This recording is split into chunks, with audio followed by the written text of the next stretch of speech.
Thank you so much. Trevor, it's great to see you, albeit virtually. My apologies for not being there on site, but I hope you can hear me. Can you hear me? And I'd like to request that the slides be in presentation mode, but I'll otherwise jump right in and just kind of continuing on the line of thinking about personalization. My group has been really interested for quite some time in creating personalized cancer vaccines, as I know is also a priority also at WashU. Um, these are my disclosures, and I'll just kick it off by just saying, really our world has changed so much. I think we talk all the time about COVID, we talk about COVID vaccines, we talk about trying to prevent disease, and we recognize that, as in the case of infectious immunity, vaccines are prophylactic. They're trying to prevent disease. A lot of it is focused on antibody generation, although increasingly we talk also about T cell responses. Now, we're going to talk about cancer vaccines, I think, just to get everyone on the same page. For this moment in time and now, we're really talking about therapeutic vaccines, so people who already have cancer, and really the goal there is to increase the breadth and diversity of tumor-specific T cells, expand the T cell repertoire. We might think that some of the, at least I like to comfort myself in thinking that the breadth and the depth of what we've explored in the cancer vaccine field has really served to actually accelerate what has been the I think this it's still on presentation mode, and the well, anyway, we'll see. No, it looks Uh, it looks good on our side. It looks it strange to looks you, good. but Okay, great. So it has really served to accelerate the rollout of the COVID vaccines, but I also really think that it is time for us now to uh, take it back and use all the knowledge that we've gained through COVID vaccines to accelerate where we are with cancer vaccines. I'm trying to use so I found something new. This is something new I just learned this morning. This is a internet clicker, but I think it's actually not advancing. So if I could ask the audiovisual to help me advance the slide, that would be great. Yep, and the next one. Okay, and next. So, I just want to remind everybody that our adaptive immune system is really, and an immune system is really hardwired to recognize heterogeneity in our external environment. Next slide. And so I think for those of us working in cancer genomics, we also recognize there's quite a bit of intratumoral heterogeneity. This is a slide from our own work in chronic lymphocytic leukemia, another area that my group works in. Really could have been any cancer, because as we all know, through large-scale sequencing efforts, such as through TCGA, we've been able to create these maps of the mutational landscape. But I think the point that I want to make is that even though there is quite a few lesions that are noted um, on the left side that are in common across patients. If you look individually, each patient is a column. The combination, the assortment of mutations are really quite different, and this really speaks to independent evolutionary trajectories, and tells us that this is a problem that we have to confront with. And again, I just want to remind the group that heterogeneity is a problem at a personal scale, and yet the immune system is uniquely poised to address this challenge, because we know that with T cells, we can create an army that is antigen specific, is diverse, and can recognize a unique set of antigens for any tumor and patient. And so I think that, insofar as a lot of the conversation in cancer genomics has been about evolution of the cancer within the host, we also have to recognize that there's coevolution also of host immunity. But I think also, unfortunately, by the time that most of us see our cancers, it is at a point that the immune system has really been inactivated, either directly or indirectly through interaction with the cancer cells. This is just a schematic that I put together with my postdoc and really trying to lay out really the differences and the different challenges that we faced in cancer immunity that is really different than infectious immunity. And in infectious disease, such as what we're confronting right now with the COVID pandemic, we are dealing with a foreign invader. It is highly immunogenic, and we can raise a robust immune response out of a naive immune state. Whereas in cancer, we're really dealing with confronted with the problem of not only interpatient tumor heterogeneity and immune evasion, but also chronic inflammation and exhaustion on the part of the immune response. Now, again, back just to get us all on the same page, I think we'll all remember, at least certainly I do, back in 2012 when these two articles came out back to back, and I really think this changed the face of cancer therapy. And this was really demonstration that checkpoint blockade antibodies could work in solid tumors that were never previously thought to be immunogenic. And I think where we are today, right now, with Nobel Prizes, and also the graphic on the right is just to show that already quite dated, but there is not a disease center that has not been touched, whether or not immune checkpoints are being given as standard of care or in phase 1, phase 2, phase 3 clinical trials in combinations, and really has really transformed how we think about cancer treatment. But I think for those of us who are I think we have to continually critically challenge where we are. And I think we still have to recognize that the fraction of patients with durable responses after checkpoint blockade has been estimated to be no better than 30%. So we still have a ways to go. And I think one way to reframe the question is actually how can we more effectively drive T cells into tumors? Because that is for sure cumulative evidence that has demonstrated that it is the activity of effective T cells that seem to be quite important. And so as in any sort of complex sort of, complex sort of scenario, it serves to kind of break down the steps. And if we accept that, at least with checkpoint blockade, we have at some point addressed the challenge of step 2, overcoming immunosuppression, that really behooves us to focus on step 1. So how can we potently sensitize against tumor? There are myriad approaches that can happen through pharmacologic agents, through cellular therapy, but we are going to talk about vaccines today, because vaccines, I would posit, really could serve to steer the immune response in a setting where you're releasing the brakes. You have good ways to accelerate the response, and so really trying to drive a response that is highly specific against tumor, but with fewer side effects against vital tissues.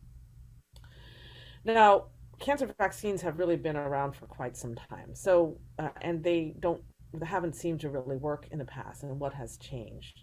And certainly at the time that I was going through my training in the later stages of my postdoc, I remember reading this article by luminaries in the field, really looking back on their experience with cancer vaccines, hundreds of patients that they treated. And this was really quite a bummer. They cited a response rate of 2.6%.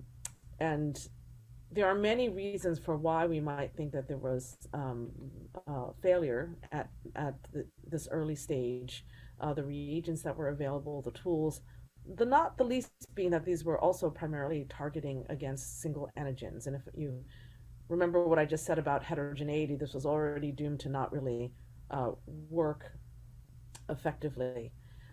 I would venture to say that we're really in a different place right now. So on the one hand, the availability of checkpoint blockade, which I think really kind of opens up a vulnerability and opportunities for attack. And I would also venture to say that we're doing better in terms of thinking about antigens, namely neoantigens. This has really been brought by the availability of next generation sequencing, but also improvement of predictive algorithms for HLA binding targets. And so I think just kind of early on, we conceptualized that tumor neoantigens would be ideal antigens because of their exquisite tumor specific expression, um, and also their high level of immunogenicity akin to pathogens because of the lack of central tolerance by virtue of there being somatic events. And this is really different than where we've been in the past, which is shared overexpressed tumor self antigens that are variably tumor specific or and variably immunogenic.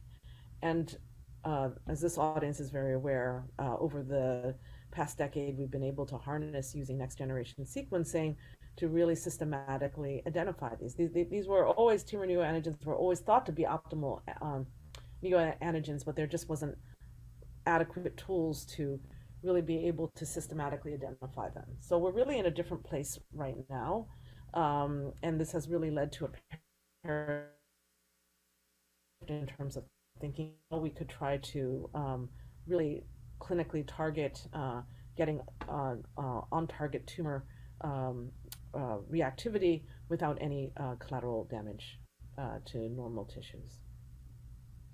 Now, our question when we first started to think about this sort of approach was, can we actually prove that we can stimulate neoantigen-specific immunity in patients?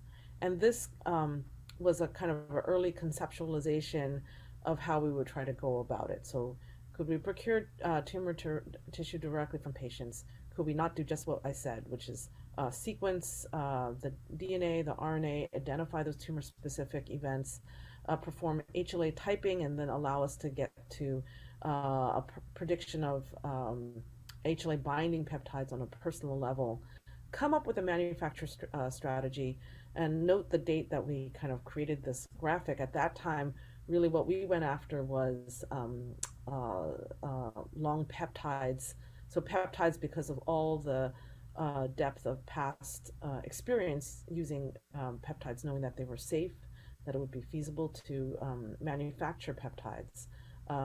And also, there had already been really nice clinical and preclinical work from the group of Case Malif showing that long peptides, so 20 to 30 mers, which require the processing by professional antigen presenting cells and thereby harnessing both CD4 and CD8 immunity, would be a very interesting way to go. So we kind of worked together to create a synthesis strategy. And then our hope was to put this together with a strong adjuvant. So we went with poly-IC-LC, and also hopefully to combine with a checkpoint blockade inhibitor. And I don't want to go through a lot of this because this is all published data, but I just want to point out that the first studies, maybe not unexpectedly, for all the reasons that high-risk melanoma has been really a well-trodden path for testing novel immunotherapeutics, was where the first studies came out of. This group knows very well the work of Jerry Lynette and Beatrice Carreno on dendritic cell vaccines in 2015, and then shortly thereafter, the group of Uber Sahin and ourselves utilized this exact approach, although they used RNA-based vaccines for high-risk melanoma, and then sometime later, we worked on newly diagnosed glioblastoma as well.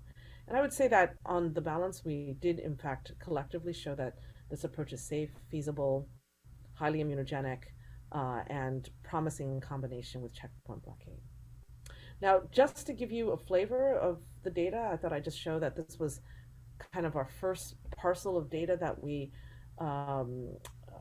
found in the first 6 patients that we enrolled on our melanoma study.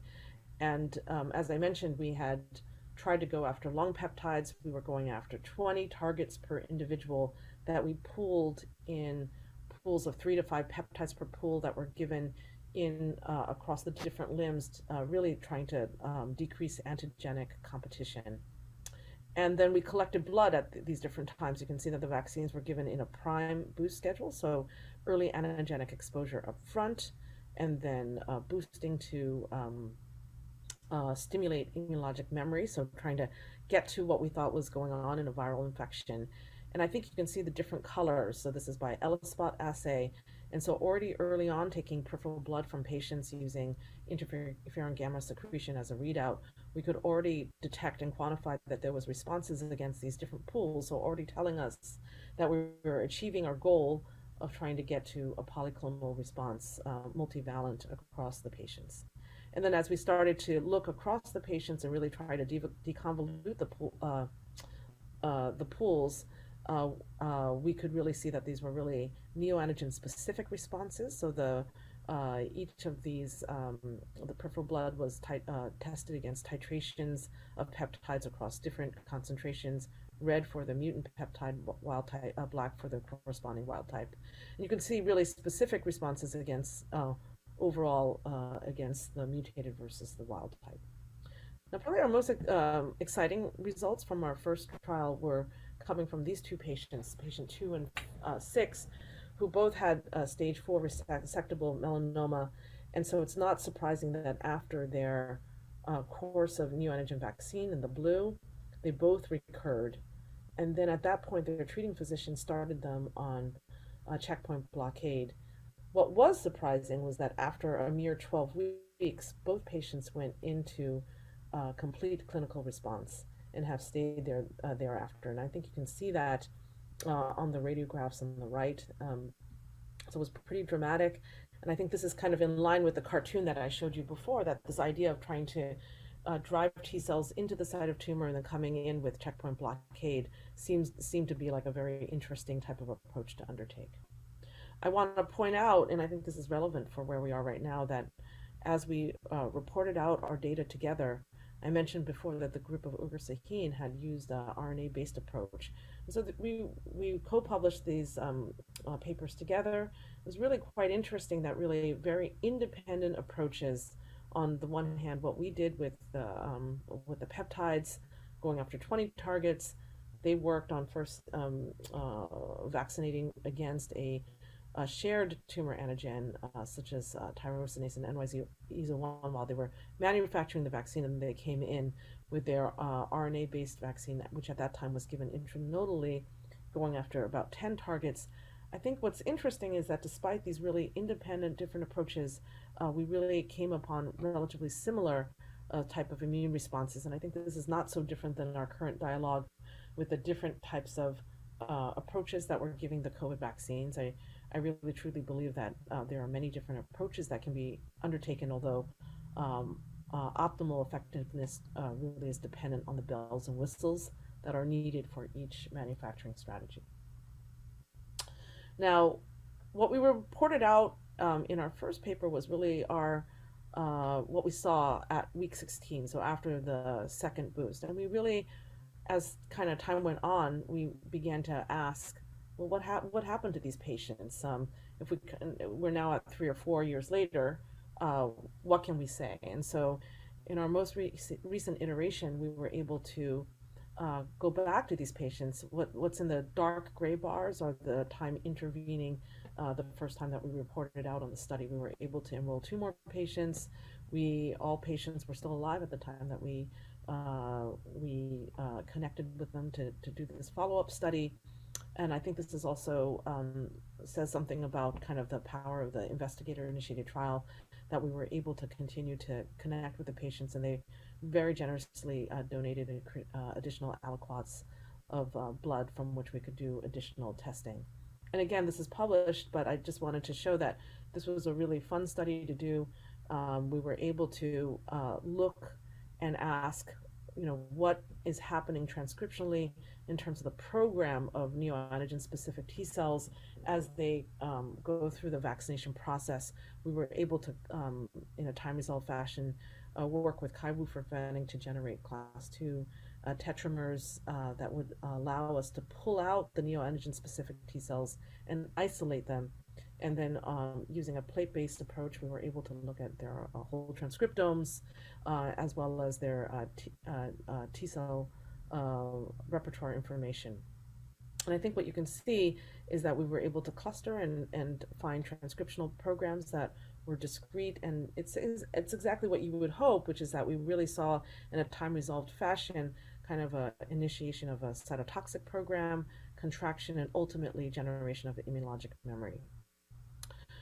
Because we looked at the T cell repertoire, we were also able to determine that among the neoantigen specific T cells, that there was diversification as well as persistence. So if you look at the pie charts, the color indicates the first time we see a clonotype show up.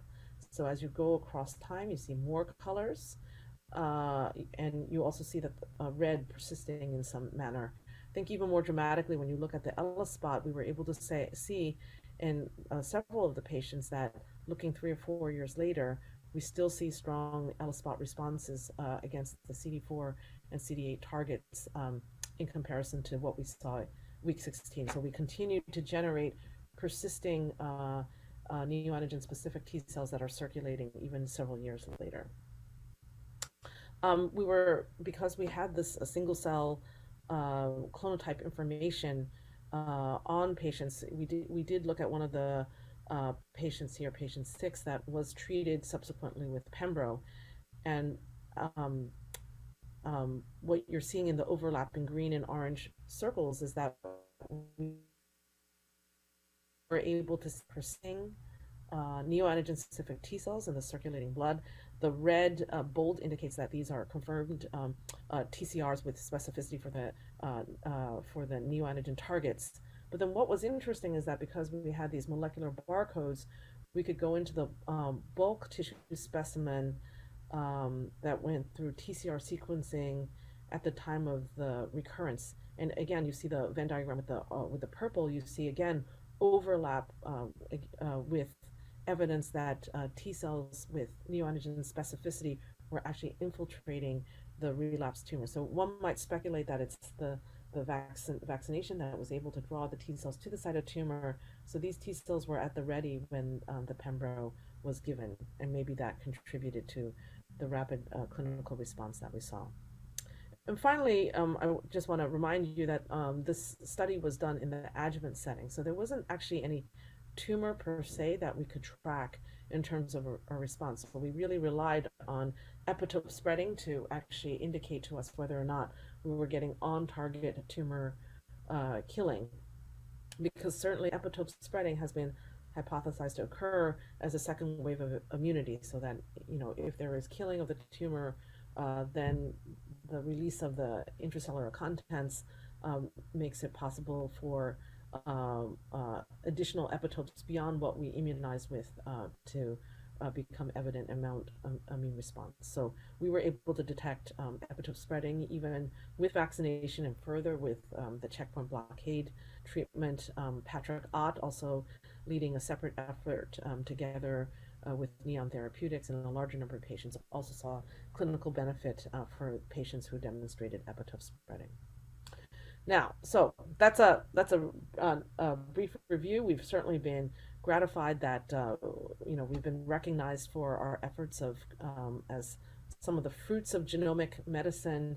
Nature also had Nature Milestones series on vaccines, so we were also gratified to be recognized there. But I think we really recognize that there are numerous challenges that we still need to address. Ed Fritsch in our group was trying to use the vocabulary of genomic visualization in these volcano plots to try to lay out on the right side areas that there have already been some improvements and efforts underway to understand these various topics, and on the left side, really areas that really need quite a bit of improvement. And certainly our group we've been busy during the pandemic trying to report out a number of different findings. I'll just highlight some of our recent work that we have been super excited about. So the first that I'll mention is a deeper dive into trying to understand the nature of tumor-specific TCRs. And I would say that we do think that a challenge in working with TCRs that are tumor-specific is that their general rarity. Even looking within the immune microenvironment, it's already been documented that there's bystander T cells there. So how can you actually really kind of get to this question? And so our goal was really to try to unambiguously try to distinguish those TILs that had tumor reactivity versus non-tumor reactivity. And if we could do that, then to start to look at their cellular phenotypes and look at their antigen specificities. And this has really been a work of passion by a very talented postdoc in my group, Giacomo Oliveira, who incidentally is going on the job market fairly soon. But his goal was actually really to try to link these different features together. And going back to our neoantigen vaccine trial, we already had tumor specimens collected from melanoma patients enrolled in our first neoantigen vaccine trial, for which we had a lot of genomic characterization. We had tumor specimens from which we could not only perform a single cell characterization of the TILs, but we also had tumor cells from whence we could generate patient-derived melanoma cell lines. So this really gave us an opportunity to address all these questions and also think about how we could try to reconstruct TCRs and start to test for antigen specificity. And this is the UMAP that we came up with. We call it the turtle. So basically what Giacomo saw was many different transcriptional clusters, but toward the head of the turtle were what he called the exhausted T cells, and then toward the tail is what he called the non-exhausted memory T cells. And I think what was interesting is as he started to integrate that together with the TCR repertoire information, it was quite clear that the predominant clonal expansions were happening within those T cells that had an exhausted T cell phenotype. So he next tried to really go after trying to understand what were those, what was the antigen specificity of those clonally expanded T cells. And here he really focused on trying to develop a high throughput miniaturized approach that would take the TCR repertoire information and give him the tools to then reconstruct the alpha from the CDR3 alpha beta sequences, the TCR. He would transduce them into healthy T cells, and he also came up with a combinatorial dye labeling approach so that he could interrogate multiple T cell lines simultaneously following their culturing with targets. And he used 41BB expression as a readout. This gives you just a sense of how the data was read out. You know, you could gate on these specific populations that were processed in parallel. And as shown here, he could readily identify those TCRs that were reactive against melanoma or interferon gamma stimulated melanoma, or against controls, in this case PBMC, autologous B cells, autologous EBV immortalized B cells. And all told, he looked at several hundred TCRs in this fashion. So his goal was to actually ask, well, okay, can we take a bunch of TCRs that are coming from the exhausted families or from the non-exhausted memory families, and then subject these individual TCR lines. So each row is a TCR, and then across the columns are the different targets that he tested against, and shown here are what he saw in 2 out of the 4 patients. But I think it was the relative consistency. You can see that for the exhausted TCRs, that 83% of them were tumor specific, whereas if you looked at the non-exhausted memory, only 10% were tumor specific. But then he saw something very interesting, which is also that 11% were EBV specific, so there was reactivity against the immortalized line, but not the autologous B cell line. So then he said, okay, well, that's interesting. Now let's try to get to antigen specificity. So using the same sort of methodologic approach, then he's tested the reconstructed TCR lines against autologous EBV cells that were pulsed with peptides that were either related to neoantigens or melanoma-associated antigens, or even viral specific antigens. And I think this summarizes a lot of the results. I think that if you look at the bar plot, in the deep red are the those TCRs that he could definitively identify which antigen the TCR was reactive with. In the pink were those that were tumor specific, but he couldn't figure out, based on the collection of targets that he tested, what the actual specificity was. In the dark blue are those that were definitively viral specific, and in the light blue were reactivity were that was viral, but he couldn't figure out what the specificity was. And I think it's actually remarkable, for example, in patient C, that we could account for more than 50% of the TILs that were in that patient's TIL landscape.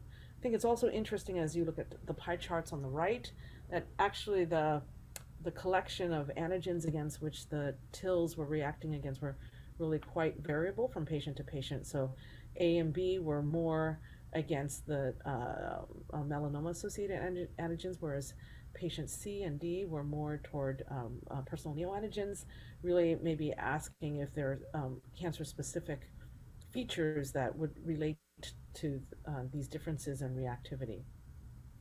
And this is just another visualization to show you that really whether these were melanoma associated or neoantigens reactive, these were more toward the head of the turtle, whereas the viral specificities were really toward the tail.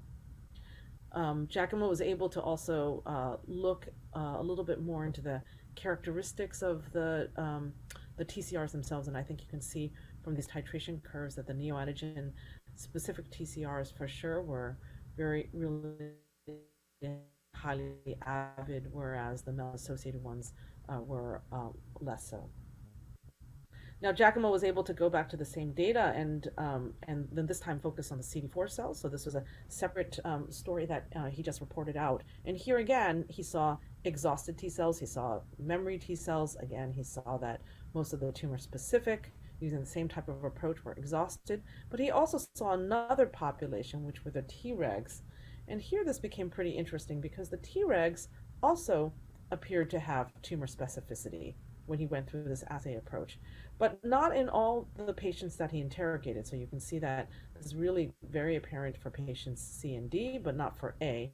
He began to ask what are the differences between the patient tumors. And here was another interesting facet that we saw, which is patient A did not express class 2. So a lot of melanomas evade immunity through down modulation of class 1 and class 2 HLA. But patients C and D had actually very high and stable class 2 expression. So what was that about?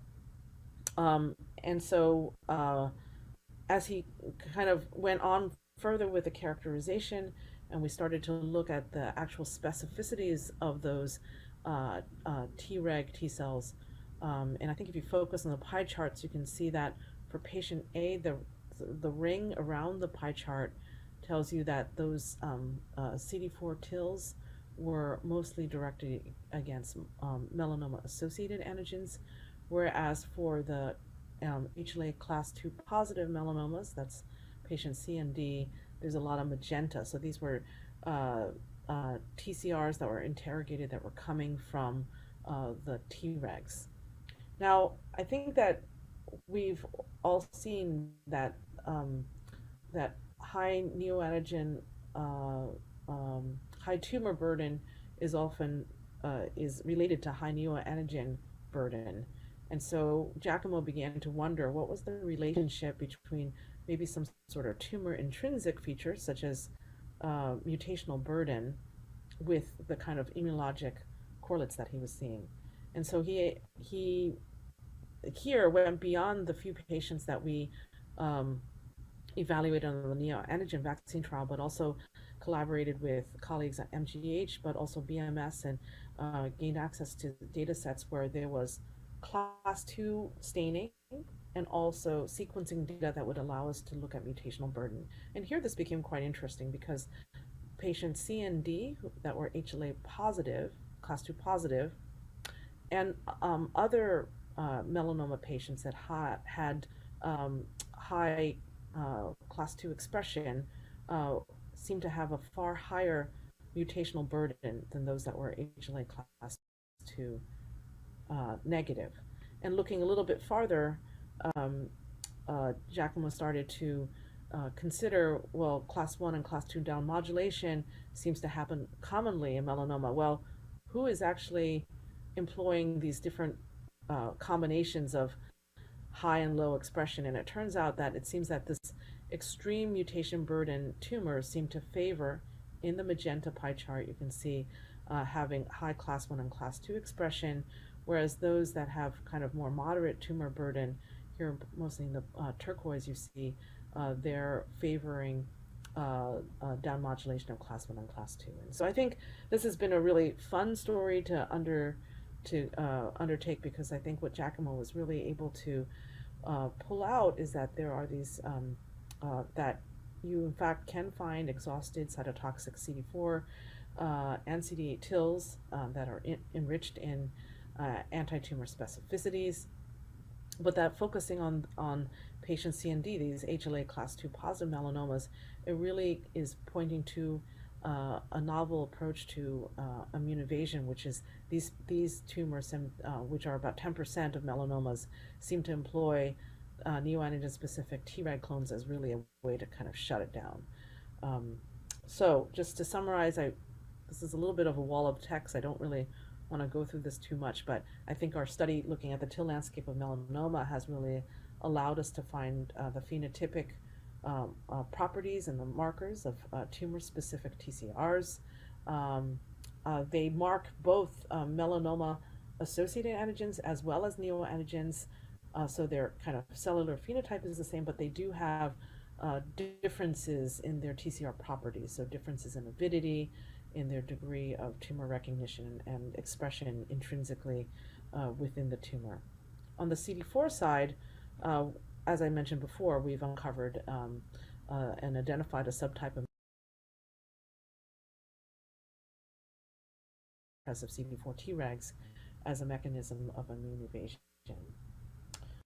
Some of the areas that we're kind of exploring now with this data is that we're really interested in this idea that perhaps now that we have a way to identify tumor-specific T cells, they are in exhausted T cells, but maybe that's the perfect setting to try to scoop up these TCRs and try to transfer them into better non-exhausted T cells, and maybe this is a direction in terms of cellular therapy.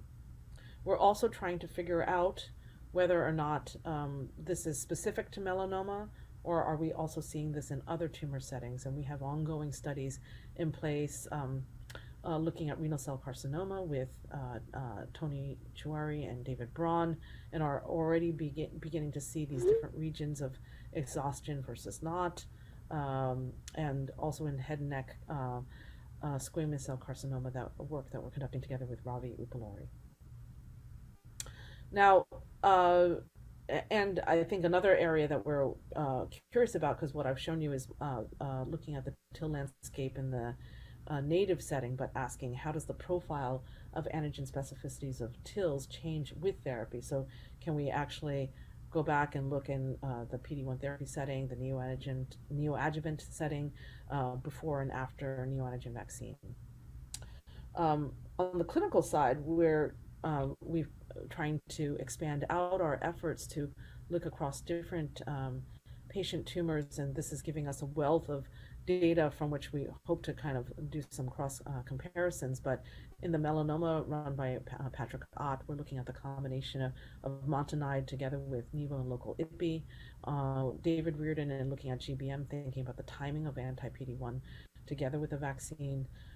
For renal cell carcinoma, we're looking at the impact of local ipilimumab with the vaccine. Ovarian, we're looking at the combination of Nivo with the vaccine, and then also follicular and chronic lymphocytic leukemia, looking at combination with Pembro.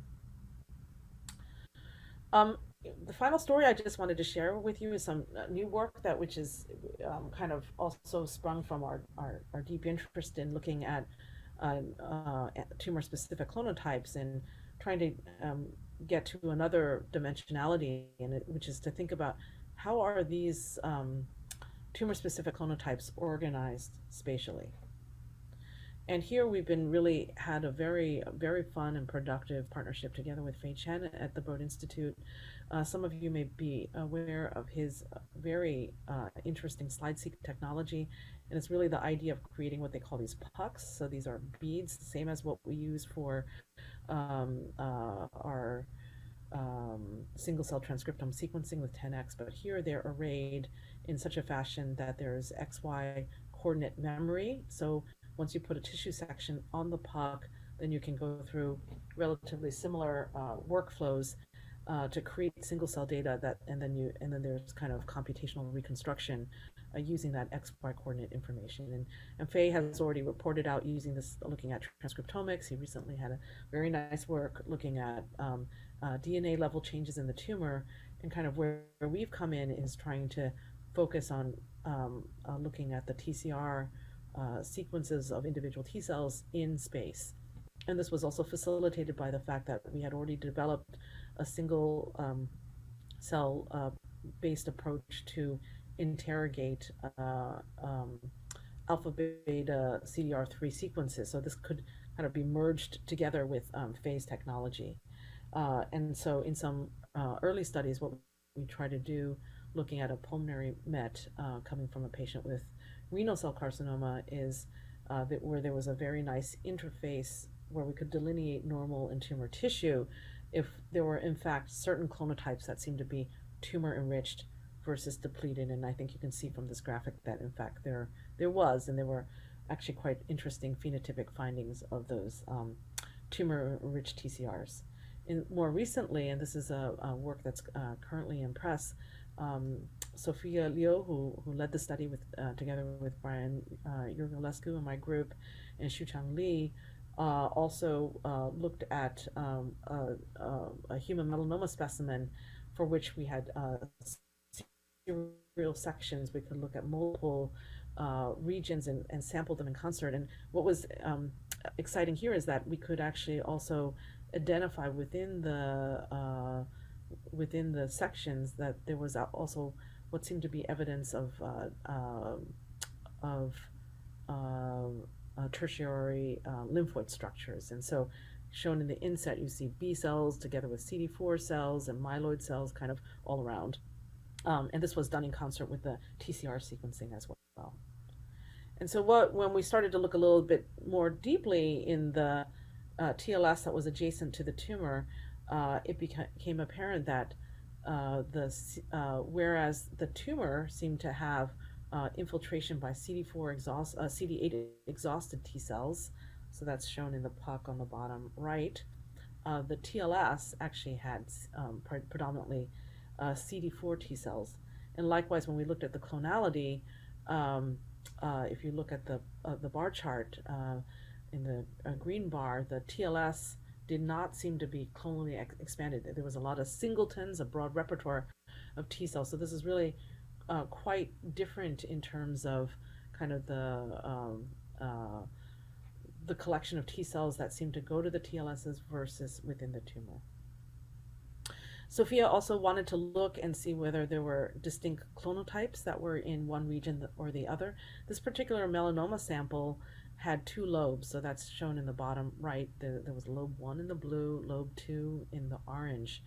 And as she started to look to see if there were particular clonotypes that were more preferentially in one lobe than the other, there was one particular one that really kind of stood out, and we went on to interrogate this a little bit further.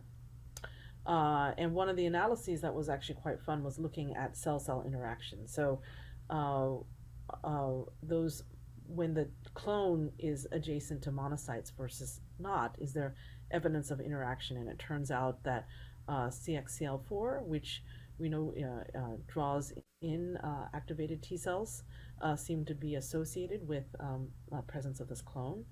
And likewise, when we looked at a relationship of the clonotype with the tumor, we saw anti-correlation with MGST1, also interesting because this is a repressor of ferroptosis, which is a process induced by activated CD8 T cells, which is known to be play a role in cancer immunotherapy.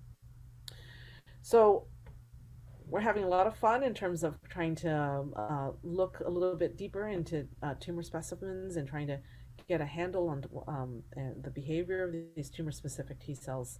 I think the final piece I wanted to go through as a final slide is just where are we going next? And we have been thinking a lot about what is next vax, because certainly learning from the example of COVID vaccines, we really, for vaccines to really kind of hit the mainstream, we have to kind of address the barrier of time and cost. And our current manufacturing strategies using peptides is really time intensive and also quite costly.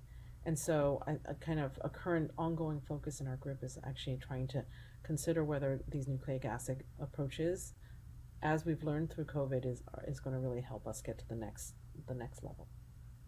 I want to end by just acknowledging really wonderful collaborators that we've really been able to work with on both sides of the river. So at Dana-Farber, we've been able to integrate our clinical operations and our translational immunology capabilities to working really closely with the Broad Institute and also with colleagues at MIT. I also want to acknowledge my lab. Many of you may have participated when Immunity put out their 25th anniversary cover with many different immunology labs participating. So this was a photo that we took shortly after lab meeting. You can see that a lot of the different trainees are focused on different tumor types, and we also have another part of the lab that's really focused on harnessing T-cell anti-tumor immune responses. I also really want to acknowledge our whole community that's rallied around trying to generate personalized cancer vaccines, really a multidisciplinary group that comes together regularly to kind of brainstorm and bring together ideas and try to implement them. So I want to thank you for your attention, and I would be happy to take any questions. Thank you.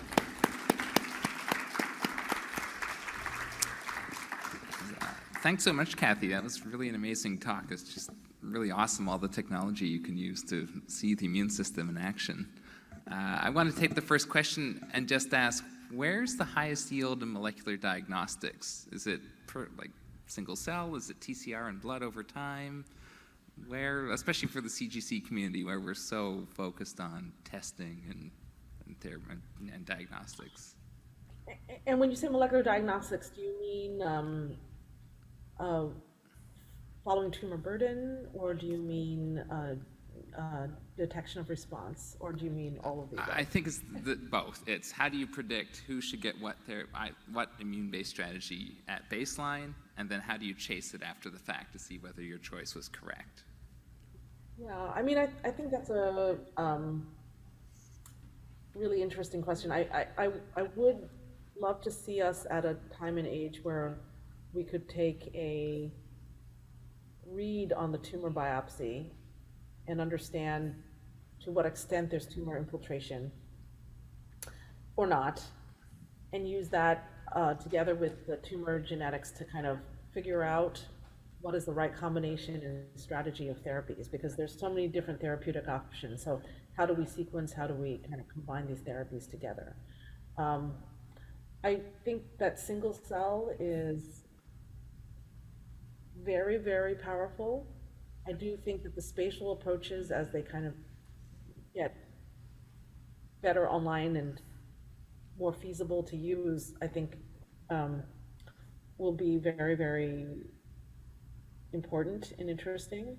One area that we're trying to think about a little bit is whether or not cell-free DNA has a role here. Yeah. Whether or not we can detect neoantigens that will help us with devising the vaccine, because currently our vaccine is only as good as the biopsy specimen that we take. And I also think that cell-free DNA is interesting from the standpoint of monitoring relapse and tumor evolution, and the ability to kind of rejigger your vaccine and give a secondary version. Again, maybe not so different than what we're doing with COVID right now, and thinking about how to vaccinate against the newer variants. So kind of a reformulation, if you will.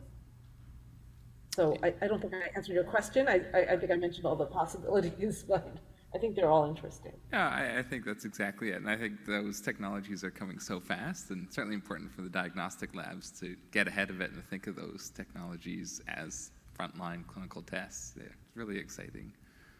We have a question from the audience. This is a general question. Given that you have a lot of different clones in a given tumor, is there a way that you have to tease out the smaller minor clone that might have the most malignant potential, or do you basically have to wait for the patient to relapse, and do you have to remake the vaccine, or how does it generally work? Yeah, no, I think that's a great question. I think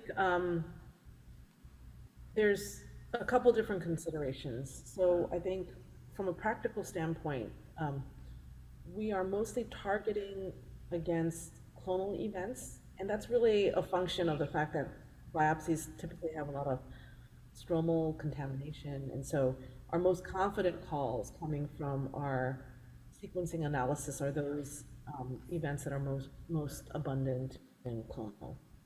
Um, that's just from a practical standpoint where we are right now. But in fact, we're trying to deal with heterogeneity by not targeting against one event, but multiple events. So hopefully, if you're targeting, I mentioned before, we try to get somewhere between 10 to 20 epitopes that we're targeting against, and hopefully that'll give us as broad coverage as possible.